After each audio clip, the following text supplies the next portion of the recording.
And relatives எல்லாருக்கும் வணக்கம். எங்கள் சேனல் பிடிச்சிருந்தா சப்ஸ்கிரைப் பண்ணுங்கள், பக்கத்தில் இருக்க பெல் பட்டனை கிளிக் பண்ணுங்கள், ஆல் ஆப்ஷனை தட்டி விட்டுடுங்க. இப்போ நம்ம ரோல் சமோசா எப்படி பண்ணுறதுன்னு பார்க்கலாம். வழக்கமாக பண்ணுற மாதிரியும் பண்ணலாம். இந்த மாதிரி ட்ரை பண்ணி பாருங்கள், டிஃப்ரெண்ட்டாக இருக்கும். இப்போ நான் இந்த கப்பில் 1 கப் அளவுக்கு மைதா மாவு எடுத்திருக்கேன். நீங்கள் கோதுமை மாவுலேயும் பண்ணலாம். இது நம்ம ரோல் பண்ணும்போது நீங்கள் கோதுமை மாவில் பண்ணிங்கன்னா அந்த கிறிஸ்பினஸ் கரெக்டாக வராது, கொஞ்ச நேரத்துலேயே ரொம்ப சாஃப்டாகிடும். இப்போ நான் இந்த மாவில் கொஞ்சமாக ஒரு ஸ்பூன் அளவுக்கு கருஞ்சீரகம் சேர்த்துக்கிறேன். தேவையான அளவு உப்பு, கொஞ்சமாக ஒரு 1/4 டீஸ்பூன் அளவுக்கு நெய் சேர்த்துக்கிறேன். இப்போ இதை நீங்கள் வழக்கம் போல் நல்லா தண்ணி விட்டு நல்லா பிசைஞ்சு சப்பாத்தி மாவு பதத்துக்கு போல் எடுத்து வச்சுக்கோங்க.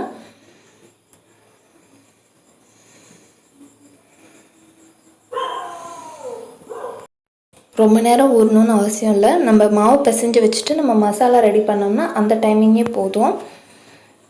இப்போ மாவு நல்லா பிசைஞ்சு ரெடி பண்ணி வச்சுருங்க. மேலே காயாமல் இருக்க 1 ஸ்பூன் எண்ணெய் விட்டு தடவி வச்சுக்கோங்க. நான் இங்கே கடாயில் ஒரு 2 ஸ்பூன் எண்ணெய் விட்டுருக்கேன். அதில் 1 ஸ்பூன் ஜீரகம் சேர்த்துக்கிறேன். சீரகம் நல்லா பொரிஞ்சதுக்கப்புறமா ஒரு பெரிய வெங்காயம் சேர்த்துக்கிறேன். நான் ரொம்ப சிம்பிளாக பண்ணியிருக்கோம். நார்மலாக நம்ம பண்ணுற உருளைக்கிழங்கு மசாலா தான். நீங்கள் இதில் இன்னும் அதிகமாக சேர்க்கணும்னா காய்கறி சேர்த்துக்கோங்க, இல்லைனா சுண்டல் வச்சு கூட அந்த மசாலா பண்ணலாம். ஆனால் நீங்கள் சுண்டல் வச்சு பண்ணும்போது நீங்கள் கரெக்டாக அதை மசிக்காமல் இல்லை முழுசாக இருந்ததுன்னா நம்ம ரோல் பண்ணும்போது சரியாக வராது, அங்கங்கே அந்த சுண்டல் தெரிகிற மாதிரி இருக்கும். அதனால் நீங்கள் எந்த காய்கறி போட்டாலும் கடைசியாக கொஞ்சம் நல்லா மசிச்சு விட்டுடுங்க. இதில் நீங்கள் வேணும்னா இஞ்சி பூண்டு பேஸ்ட்டும் சேர்த்துக்கலாம். நான் இங்கே போடலை. இப்போ வெங்காயம் நல்லா வதங்கினதுக்கப்புறமா 1 பிஞ்ச் அளவு மஞ்சள் தூள் சேர்த்துக்கிறேன். ஒரு 1/2 ஸ்பூன் மிளகாத்தூள், 1/4 ஸ்பூன் கரம் மசாலா தூள்,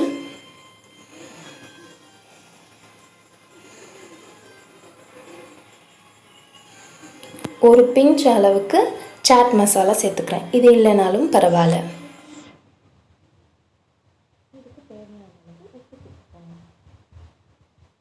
இப்போ இந்த மசாலாவை நல்லா வதக்கி விட்டுடுங்க.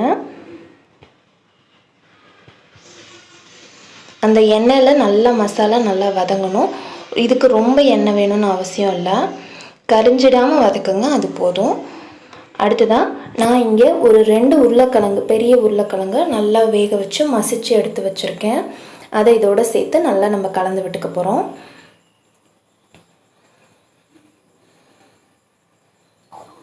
இது நல்லா கலந்துட்டு கடைசியாக கொத்தமல்லி தூவி இறக்கி வச்சுக்கோங்க. இப்போ மசாலா ரெடி ஆகிடுச்சு. இப்போ நம்ம ரோல் பண்ணுறது எப்படி பண்ணலான்னு பார்க்கலாம். நம்ம பிசைஞ்சு வச்சுருக்க மாவில் இந்த மாதிரி சின்ன சின்ன ரோல்ஸாக எடுத்துக்கோங்க.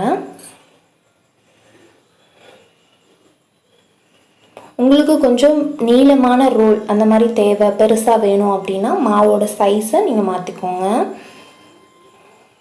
நான் இங்கே கொஞ்சம் குட்டியாக தான் பண்ண போகிறேன். இது ஃபஸ்ட்டு நம்ம நார்மலாக எப்படி மடிப்போமோ அந்த மாதிரி சமோசா 2 பண்ணிக்கிறேன்.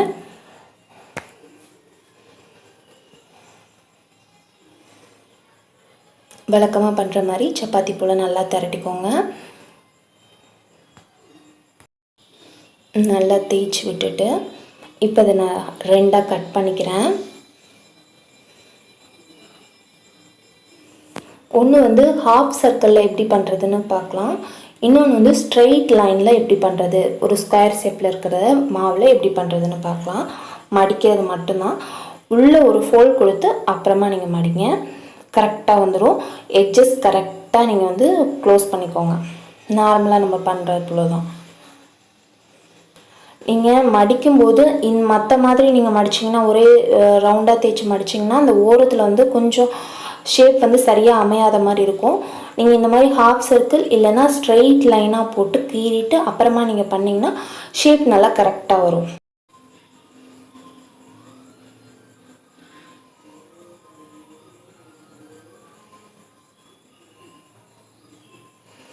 இப்போ அடுத்தது நம்ம ரோல் சமோசா எப்படி பண்ணுறோன்னு பார்க்கலாம். வழக்கம் போல் நல்லா தேய்ச்சிக்கோங்க. இதில் ரொம்ப மெலிசாக தேய்ங்க. ஏன்னா அப்போ தான் நம்ம அகைன் ரோல் பண்ணும்போது எக்ஸ்ட்ரா 2-3 லேயர் வர மாதிரி ஆகிடும். அப்போ வந்து நீங்கள் கொஞ்சம் திக்காக தேய்ச்சிருந்தீங்கனாலும் ரொம்ப மொத்தமாக இருக்க மாதிரி இருக்கும். அதனால் நீங்கள் தேய்க்கும் போது நல்ல மாவு மெல்லிஸாக உங்களால் எவ்வளோ முடியுமோ அந்தளவுக்கு தேய்ச்சிக்கோங்க. இப்போ இந்த மசாலாவை இந்த மாதிரி நீல வாக்கில் ஒரு சிலிண்டர் ஷேப்பில் வந்து உருட்டிக்கோங்க. உருட்டிட்டு மாவோட நடுவில் எட்ஜஸில் இப்படி வச்சுடுங்க.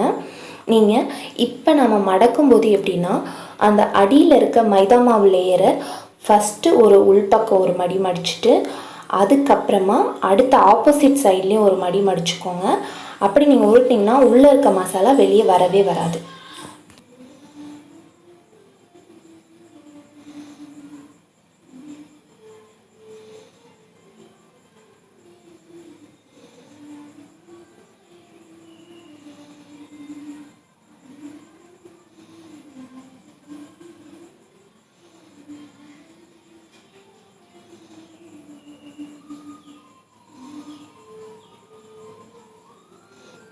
ஃபுல்லாக மடித்து எடுத்ததுக்கப்புறமா நீங்கள் அந்த எட்ஜஸ் மட்டும் சரியாக மூடிடுங்க. இல்லைன்னா நீங்கள் எண்ணெயில் போட்டு பொரிக்கும்போது அந்த எட்ஜஸ் ஓப்பன் ஆகிருக்கும். அப்போ வந்து உங்களுக்கு சரியான ஷேப் இருக்காது, அங்கங்கே தூக்கிட்டு இருக்க மாதிரி இருக்கும். ஃபஸ்ட்டு ஒரு ரோல் கொடுத்துட்டு அப்புறம் சைடு எட்ஜஸை வந்து கவர் பண்ணிவிடுங்க. அதுக்கப்புறம் நீங்கள் நார்மலாக உருட்டுற மாதிரி உருட்டிடலாம்.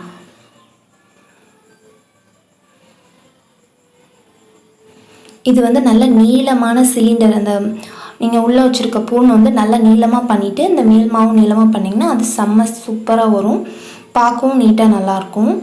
நான் இங்கே குட்டி குட்டியாக தான் பண்ணியிருக்கேன். இதே மாதிரி அடுத்ததும் பண்ணி எடுத்துக்கிடலாம். நீங்கள் அந்த எட்ஜஸ் கொஞ்சம் வெளியில் நீட்டிகிட்டு இருக்கிறத நீங்கள் லைட்டாக மடித்து விட்டிங்கன்னா நீங்கள் இதே மாதிரி நிறைய ரோல் பண்ணும்போது அது பார்க்குறதுக்கு ஒரு ஃப்ளார் ஷேப்பில் வரும். அந்த மாதிரியும் ட்ரை பண்ணலாம். இப்போ இன்னொரு வெரைட்டியாக எப்படி மடிக்கிறதுன்னு பார்க்கலாம். இதே போல் நல்லா மெலிசாக தைச்சிக்கோங்க. ஹாஃப் சர்க்கிளில் கட் பண்ணிவிட்டு அதை சின்ன சின்ன ட்ரையாங்கிள் வர்ற மாதிரி நீங்கள் கட் பண்ணிக்கோங்க. வழக்கம் போல் அதே மாதிரியே நீங்கள் ரொட்டேட் பண்ணுங்கள். ரொட்டேட் பண்ணிட்டு இருக்கிற 2 எட்ஜஸையும் இந்த போல் மடிச்சிடுங்க. இது பார்த்திங்கன்னா கோட்டோட அந்த போ டைப் மாதிரி வரும், நல்லாயிருக்கும்.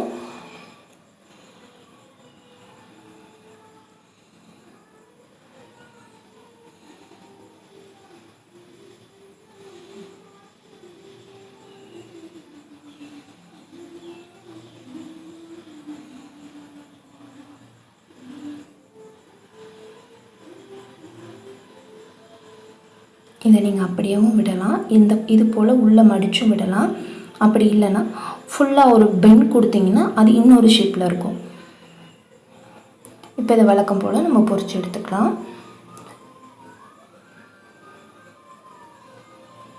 எண்ணெய் நல்லா காஞ்சதுக்கப்புறமா நீங்கள் பொரிச்சு எடுத்துக்கோங்க. பொரிக்கும் போது மிதமான ஃப்ளேமில் வச்சுக்கோங்க, இல்லைன்னா டக்குன்னு மேலே கரிச்சிடும். இந்த வீடியோ உங்களுக்கு பிடிச்சிருக்குன்னு நினைக்கிறேன். எங்கள் சேனலை சப்ஸ்கிரைப் பண்ணுங்கள். பக்கத்தில் இருக்க பெல் பட்டனை கிளிக் பண்ணிக்கோங்க. ஆல் ஆப்ஷனையும் தட்டி விட்டுடுங்க. தேங்க்யூ.